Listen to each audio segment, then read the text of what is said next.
Alright, welcome back to more Oddworld New and Tasty. Okay, so, in the last part, we finished everything we needed to do in Paramonia by means of hitting all the flintlock switches in the Paramonian Temple and essentially going through the first trial. And with that out of the way, we have received our first hand scar, which means we are essentially on the verge of getting our transformation. That is our transformation of turning into Shrikehall in order for us to successfully, shut down Rupture Farms. So now, with that taken care of, we're about to enter the world of Scrabania. Scrabs, they used to roam there. Now they're cut ground. Also, unfortunately, oh, Christ.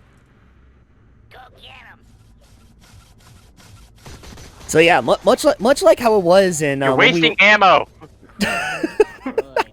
No, it's like, wait, the Sligs running out of ammo? Oh, come now, do you not know? Even in the original game, Sligs have unlimited ammunition. So they're wearing Metal Gear Solid headbands then? Yes. Yeah, more or less, yeah. It's like yeah, even in the original game and even in Exodus for that matter, you could literally. Well, well, that's one way to do it. Well, they can afford infinite ammo, but their battle armor is shit. What? Well, I mean, maybe that's why they have infinite ammo. Yeah, I mean the headband equipment are never really good for defense. They usually use some kind of accessory. Yeah, pretty much. Yeah, but take that back. But yeah, it's like in the original Abe's Odyssey and even in Abe's Exodus, even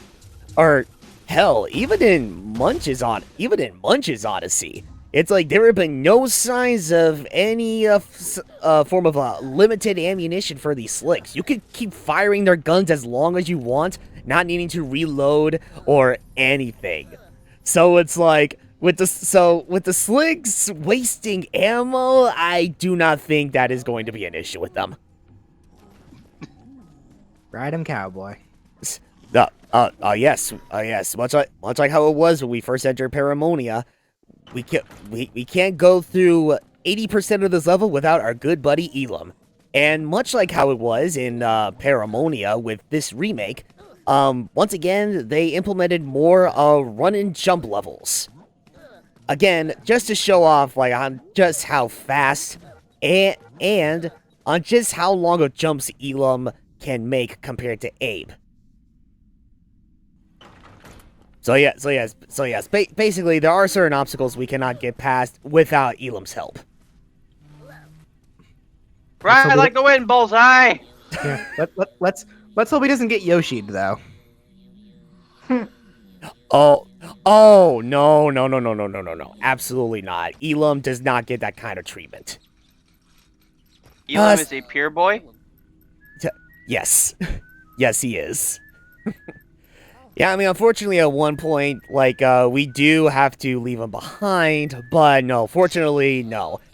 Yeah, Elam is no Yoshi. He does not get the same kind of horrible treatment as Yoshi, and, well, unfortunately, he does not have, a bottomless pit of a stomach like a Yoshi. But yes, this is one of those many cases where we really have to utilize the power of the spirit rings. Yeah, that's pretty much like a good chunk of this entire area, pretty much, before we even enter the Scrabanian Temple. Just utilizing the power of the spirit rings to get through certain bombs and other obstacles. But mostly bombs. In fact, I do not recall if you can pull this off in the original game. But upon giving the password to this Budokan here, I believe... let's see. Oh, no. Where are you going? Past Ryan. Wait. Oh, never mind. Here I was thinking, oh, it's like I could have sworn you could easily go back to that one Budokan and get another spirit ring without any negative repercussions. But no, this is one of those cases where it's like, I don't need a spirit ring to go through these bombs, man. I have skill. Man, how dare you doubt past Ryan? He's our friend.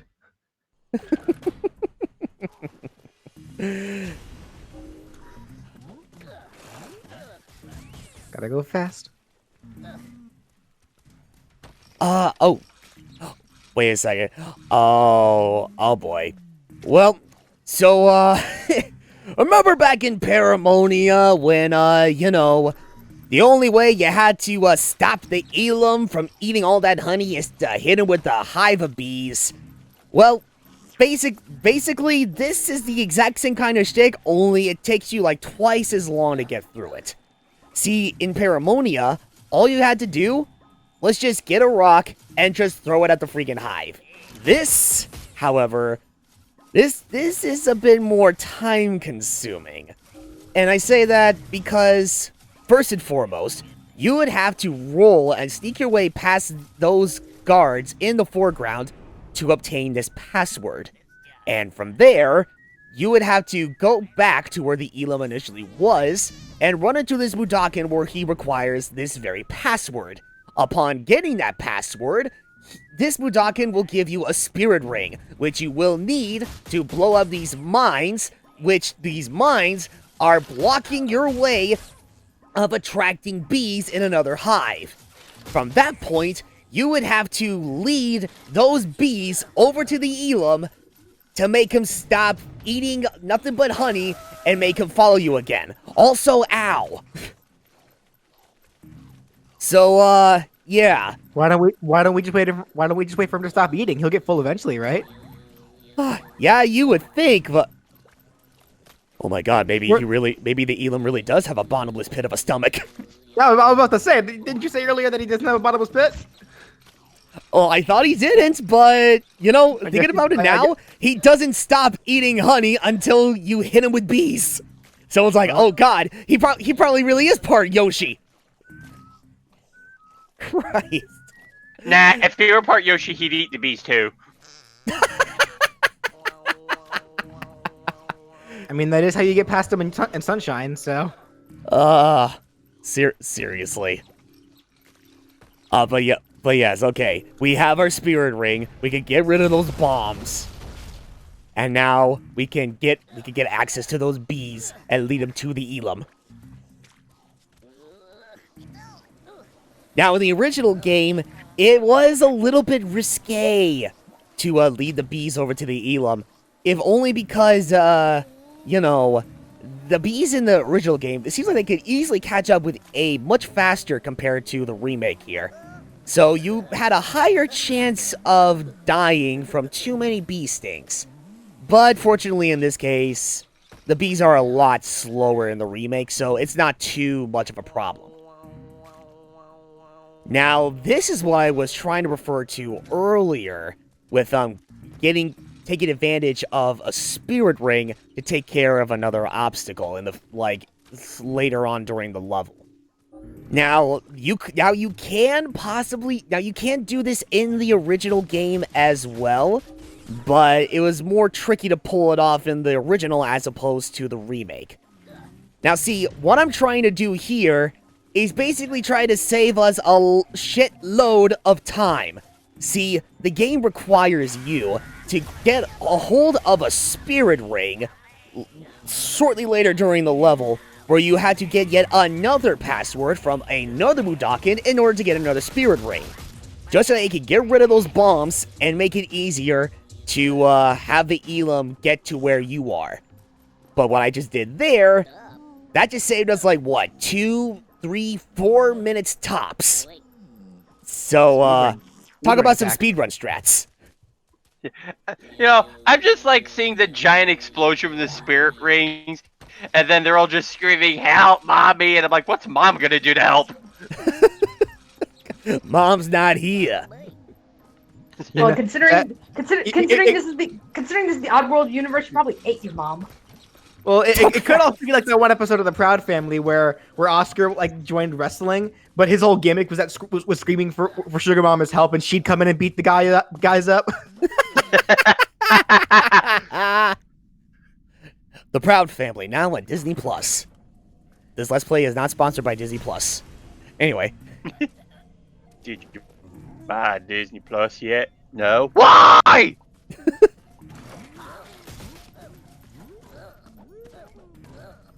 Oh, alright. And once again, a brand new run and jump section with the Elam. Oh my god, this could be a bit of a tricky one. Especially seeing as how, the color of the mines, they blend in very well with the sand and the platforms and such. That last one was a Kaizo trap. Yeah, it really is, it's actually. Okay, truth be told, right, like, how many times, when you were first playing this, how many times did you die on that run? Oh, jeez. I feel... I can't... No, I am pretty sure I died quite a number of times with that one. If only because of that one trap. See, now... Oh, I mean, there is that, and there was also the other set of mines that appear, like, halfway through that section. Again, because of just how well they blend into the overall environment. It's like that's a bit of a beginner's trap, looks like. Yeah, pretty much. But that last set of mines, it's like, yeah, that is more or less a Kaizo trap. See, I jumped over those mines because it's like, you know, it's a habit. I see mines on the ground, I jump over them. But oh man, considering how they eventually blow up regardless, it's like, ooh, yeah, that's a tricky one. I'm not gonna lie. Jumping over those mines, I think that was pure luck on my part. That was pure luck to avoid those. No, Ryan, remember, it's 1% luck, 99% skill. 1% luck, 99% skill. No, Ryan, did you hear him? It was 1% Discord, you're fired. Again. Now and forever. Isn't that a song? Yes. That was actually what I was referencing. Oh. Okay. I was gonna say.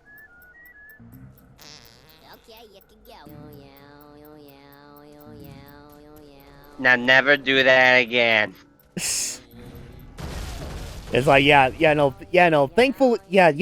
thankfully, you really don't have to worry about giving the Budokan the same password over and over again if you need to get your hands on another spirit ring. Oh, you have to give that Budokan the password once, and then once you use up that spirit ring and get near that Budokan again, he'll just go ahead, chant, and give you another spirit ring right off the bat. Follow me. It's another one of those little tidbits that Oddworld inhabitants decided to take advantage of, you know, just to save the player a lot of extra time. Amongst other things that they try to do to make gameplay or going through this game a little bit faster compared to how it was in the original. Also, unlike the original, I do not recall being able to do this. See, the challenge was, you would have to roll and avoid that floating mine while trying to give that Budokan the password. And boy, even now, that was still one of the most trickiest challenges to ever get across, you know, when it came to giving these Budokans, like, the password. But thankfully, because of the fact that you were able to get your hands on a spirit ring and take it with you, yeah, that challenge is, like, non-existent. Considering you could just blow up that floating mine, no problem. Who needs challenge? Not in my video game. You know what just occurred to me, actually? Yeah. Considering that Abe technically has holes in his lips because of the raps, would he even be able to whistle? Oh, you mean the stitches? Yeah. Oh, yeah, I mean, I would imagine so. Oh, well, bye. Got it. You know what? Agreed. I don't know either. The slogs couldn't jump. They couldn't jump. God, why? We'll get it this time. But yeah, it's like, you know, given how Abe is still able to have enough of space to talk or whatever, even with the stitches on, I would imagine, you know, he could still whistle, no problem. Well, no. What I'm talking about more so is the fact that in order to whistle, you need air to escape your mouth from a very, very tiny hole. But if you have other holes in your mouth because of the stitches, would air also escape from there too? And thus would a whistle be able to happen? Yeah. Clearly Abe can do it here. Also. Well, okay. You can't. That's what I'm saying though. Just because Abe can do it in this video game, is that possible in real life? Oh, well, you talk about it realistically? I think Yeah. it may depend on how the stitches are handled. So if they were, I would imagine if they did it the exact same way that Abe has his stitches on, maybe not. It's kind of hard to say. But again, Well, I mean, I feel like from a more stopped realistic standpoint, it all depends on how the stitches are put on. Yeah, well, it also hasn't stopped anybody with a friggin' lip ring. I mean, there is that too. Also, have you ever seen anyone with a lip ring whistle though? I believe I wait, have. are you asking me or you're asking Danny? In general. You guys like, oh man, you know what? I actually did have a friend back in high school who did wear a lip ring. And I think I saw him whistle once. And it's like, I believe he was able to whistle like no problem. Like as if nothing was wrong with him. Right. But yeah, it's like also we do see, you know, Abe, you know, whistle. Like if going back to like when you first play around with like game speak in the main menu, the animation does show that yes, Abe is capable of whistling just fine even with the stitches on, whether it be in the original game or the remake. So I mean there is that to consider as well. In other words, video game. Will you put it like that? Yes. Right. Well, that'll pretty much do it for this part of Oddworld New and Tasty. We went through the deserts of Scrabania, and now we can tackle the Scrabanian Temple, and pretty much give the Scrabanian Temple the exact same treatment as the Paramonian Temple, by means of hitting all the flintlock switches, and eventually going through the last spiritual trial to get at our last hand scar. So see you guys then when we do just that.